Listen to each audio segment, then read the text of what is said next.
మాతాకి. పెద్దలందరికీ నమస్కారం. పేరు పేరున నాకు చాలా సంతోషం అనిపించింది. ఎప్పుడు కూడా రెండు వర్గాల మీద కానీ, రెండు కులాల మీద కానీ, రెండు మతాల మీద కానీ ద్వేషాన్ని సృష్టించి రాజకీయ లబ్ధి పొందాలనుకునేవాడు మనిషే కాడు అనేటువంటిది భారతీయ జనతా పార్టీ ఉండేటువంటి. దురదృష్టవశాత్తు ఇక్కడ ఏమవుతుందంటే, ప్రత్యేకించి దక్షిణాది రాష్ట్రాల్లో వీళ్ళకు ఉండేటువంటి మీడియా కారణంగా, వీళ్ళకు ఉండేటువంటి డబ్బు కారణంగా మన మధ్య విద్వేషాలు సృష్టించడానికే రకరకాలుగా సోషల్ మీడియాని దీన్ని చూసి అవును నిజమేమో భారతీయ జనతా పార్టీ ఇట్లాంటిదేమో అనేటువంటి భావాన్ని కల్పిస్తున్నారు. కాబట్టి ఈరోజు కొంతమంది మైనార్టీలు అమాయకంగా వాళ్ళకు బలి అవుతున్నారు.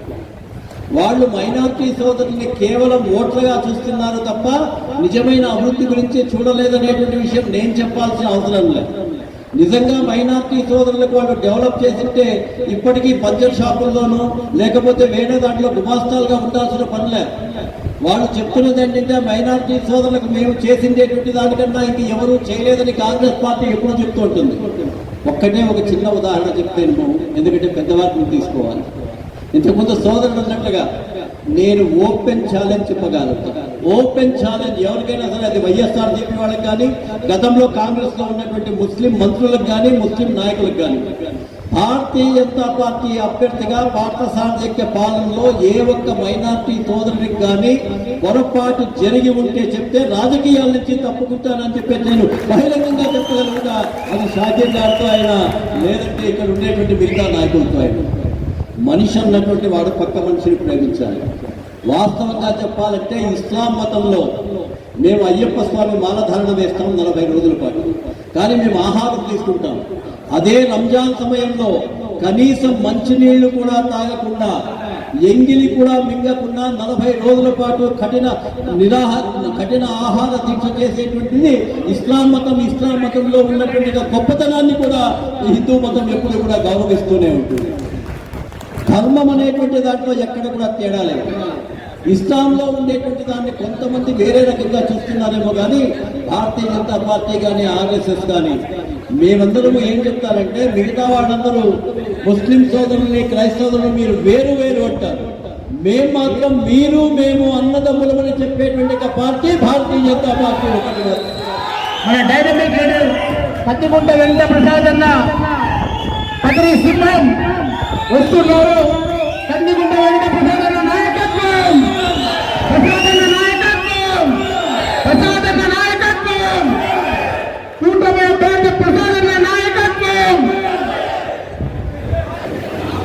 మనందరికీ కూడా తెలుసు, మనిషి అన్నటువంటి వారికి మొట్టమొదట కావాల్సింది కూడు గూడు నిండతో అయితే వాటి తర్వాత కావాల్సిందేది మన అభివృద్ధి.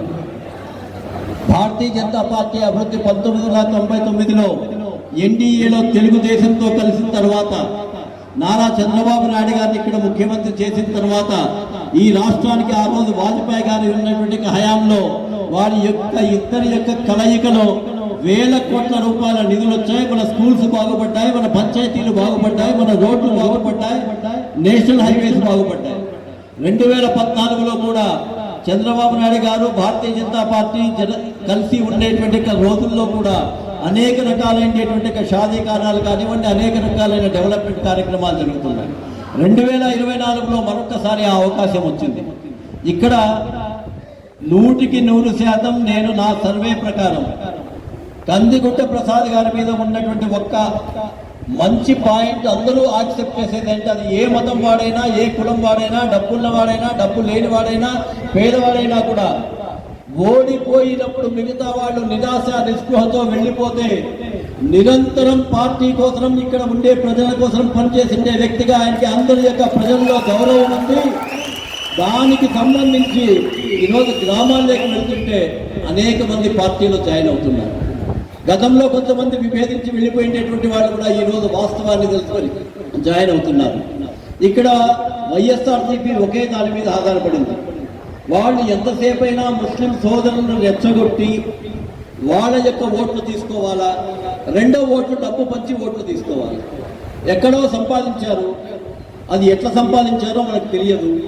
ఆ సంపాదించే డబ్బుల్ని పెట్టి అవసరమైతే మేము 5,000కి ఓటిస్తామా, ఇంకోటి ఓటిస్తామా అనేటువంటి ప్రచారం చేస్తున్నారు. కానీ 5,000 రూపాయలు ఇచ్చినా కూడా రోజుకు మనకు వచ్చేది 2 రూపాయలకి మన ఓటును అమ్ముకోవాలా అనేటువంటి పదాన్ని మనం ఎప్పుడు కూడా మాట్లాడాలి. అయితే డబ్బులు ఇస్తే తీసుకోవద్దు అనేటువంటి పరిస్థితి ఈరోజు లేదు. ఎవరిచ్చినా తీసుకుందాం, తీసుకోకుండా ఉంటే నువ్వు చాలా గొప్పవాడివి, తీసుకుంటే నువ్వు మధ్యవుడివి, ఎవరిచ్చినా తీసుకుందాం.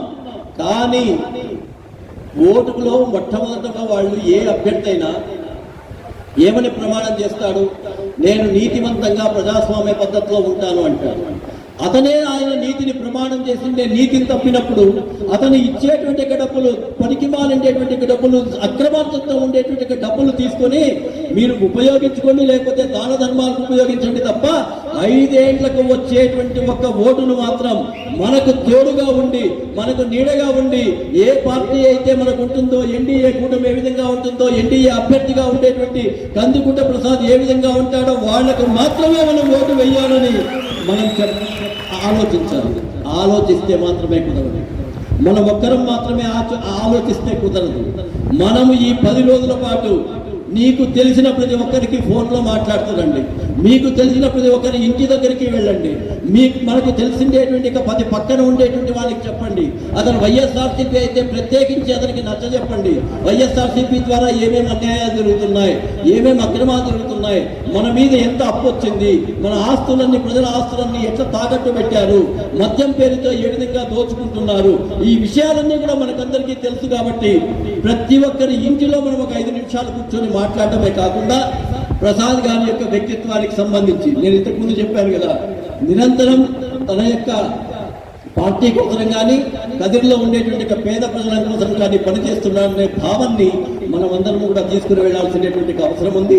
ప్రత్యేకించి మైనార్టీ సోదరులు ఎక్కడెక్కడైతే మైనస్ పాయింట్స్ ఉన్నాయో వాళ్ళకి ఈ పెద్ద ప్రచారం సరిపోదండి, ఇంటికి వెళ్ళి మనం నచ్చ చెప్పాలని చెప్పేసి నేను విజ్ఞప్తి చేస్తూ మరొక్కసారి భారతీయ జనతా పార్టీ, తెలుగుదేశం, జనసేన కూటమి అభ్యర్థిగా ఉన్నటువంటి కందికుంట ప్రసాద్ గారికి ఘన విజయం సాధించడం ద్వారా అభివృద్ధికి బాటలు వేయాల్సిందిగా విజ్ఞప్తి చేస్తున్నాను. Thank you.